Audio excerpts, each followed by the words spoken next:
అయితే నాకు చెయ్యాలి అని ఒక చిన్న కోరిక ఈరోజు చాలా రోజుల తర్వాత నెరవేరింది. మనం చేసింది మొన్న బాంబేకి వెళ్ళి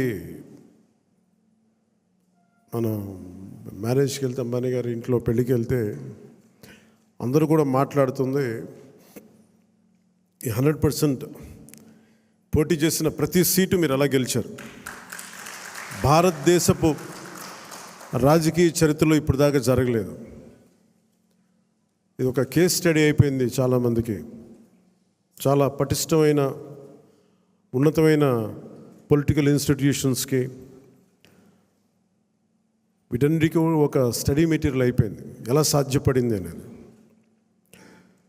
నేను ఇదే వేదిక పైన ఈరోజు ఒకప్పుడు ఈ వేదిక చాలా పెద్దగా అనిపించేది నాకు. మన సైజు పెరగటం వల్ల, పార్టీ సైజు పెరగటం వల్ల ఈరోజు ఈ వేదిక చాలా చిన్నది అయిపోయింది. ఇదివరకు ఇదే హాల్ చాలా పెద్దగా అనిపించేది నాకు. అంటే ఎక్కువ జనం ఉండేవాళ్ళు ఆ రోజున. యాక్చువల్గా కిటకిట్లు ఆడిపోయేది, చాలా పెద్దగా అనిపించింది. కానీ ఈరోజు తక్కువ మంది ఉన్నా కానీ ఇంత చిన్నగా ఉందంటే ఆఫీస్ అనిపించింది. అంటే నాకు అనిపించింది ఏంటంటే మనకు సాధించిన విజయం ఈ ఆఫీస్ కూడా సరిపోవట్లేదు. ఇది ప్రత్యేకంగా మనం సాధించిన విజయం చాలా గొప్ప విజయం. అది ఇదే మనం దెబ్బతిన్న మన పరాజయం కానీ, మనం తిన్న దెబ్బలు కానీ ఇంకెవరన్నా తగిలిండుంటే కనీసం ఒక పక్షం రోజులు కూడా నడిపేవారా అని అనిపిస్తుంది. మీరు చూశారు, ఒక రాష్ట్రానికి ముఖ్యమంత్రిగా చేసిన వ్యక్తి ఓడిపోగానే అసెంబ్లీలు కూడా లేకుండా వెళ్ళిపోయారు. ఓటమి అంత భయపడద్దు మనిషిని.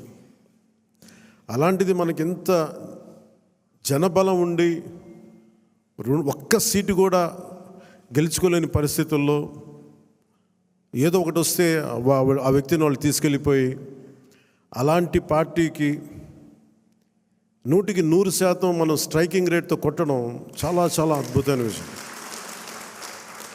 21 ఒకలా చూస్తే పెద్ద నెంబర్ కాకపోవచ్చు 175లో, కానీ 175 రోజున 164 గెలవడానికి మనం తీసుకున్న ఈ 21 ఒక వెన్నెముక్క అయిపోయింది ఈ కూటమి విజయానికి.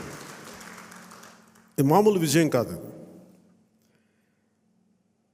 ఈ బయట మనం సభల్లో ఎక్కువ మనం ఊదరగొట్టుకోలేం, కానీ ఒకసారి మనం సాధించిన విజయం కూడా చెప్పడం చాలా అవసరం.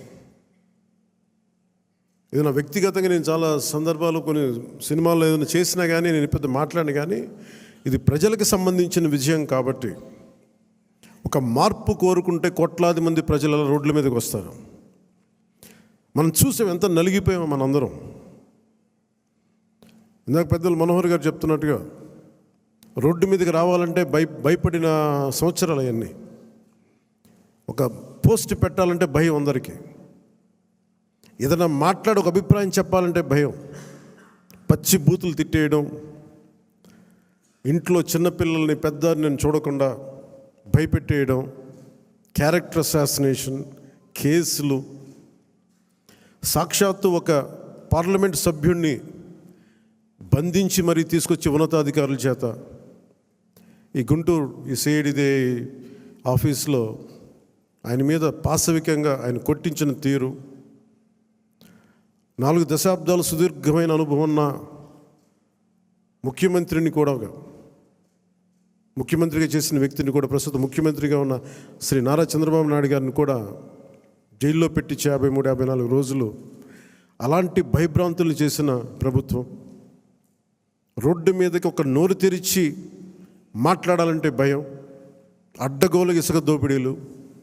ఇలాంటి నేపథ్యంలో 5 కోట్ల మంది ప్రజలకి వెన్నుదన్నుగా నిలబడింది జనసేన పార్టీ. రోడ్ల మీదకి రావాలంటే భయం వచ్చింది. ఈరోజు మనకి 100% ఎందుకు వచ్చింది అంటే 5 కోట్ల మంది ప్రజలకి గుండెల్లో ధైర్యం నూరిపోసాం. మనం దెబ్బలు తిన్నాం మనందరం. మన ఎవరు ఇక్కడ ఉన్న వేదిక పైన వీళ్ళుంటే, మన గెలిచిన ఎమ్మెల్యేలు ఉంటే, పోటీ మీకు అన్ని స్థానాల్లో బలం ఇచ్చిన మన జన సైనికులు, వీర మహిళలు ఇక్కడ ఆసీనులైన నాయకులు ప్రతి ఒక్కరూ మీరందరూ ఉండబట్టి ఈ విజయం సాధ్యమైంది. 21 మంది ఎమ్మెల్యేలు ఇక్కడ మేము కూర్చోగలిగామంటే నాతో సహా అది మీ అందరి కష్టం, శ్రమ, మీ మేధో మదనం, మీ ఎలక్షనీరింగ్ కేపబిలిటీ.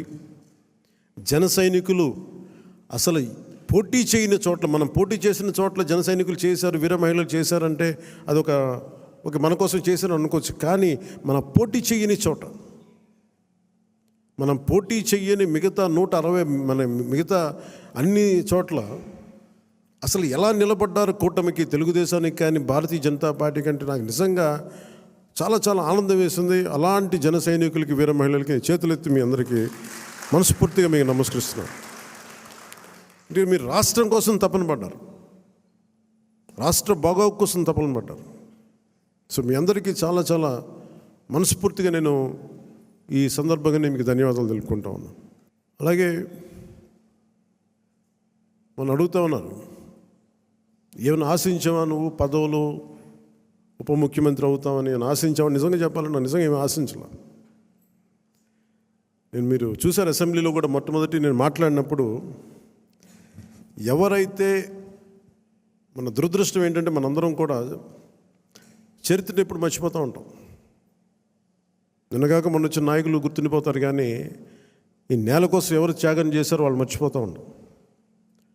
మన అమరజీవి పొట్టి శ్రీరాములు గారి పేరు ఎందుకు చెప్పానంటే, పేరును ఒక డొక్కా సీతమ్మ గారి పేరు ఎందుకు చెప్పానంటే, వారి చేసిన సేవలు మర్చిపోతే మనం కృతజ్ఞహీనులు అయిపోతాం.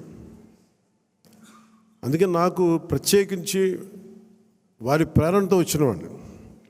ఒక వ్యక్తి మన కోసం ఎందుకు త్యాగం చేయాలి, అలాంటి ప్రేరణతో వచ్చాను. అందుకే నేను పదవులు ఏమి ఆశించలేదు.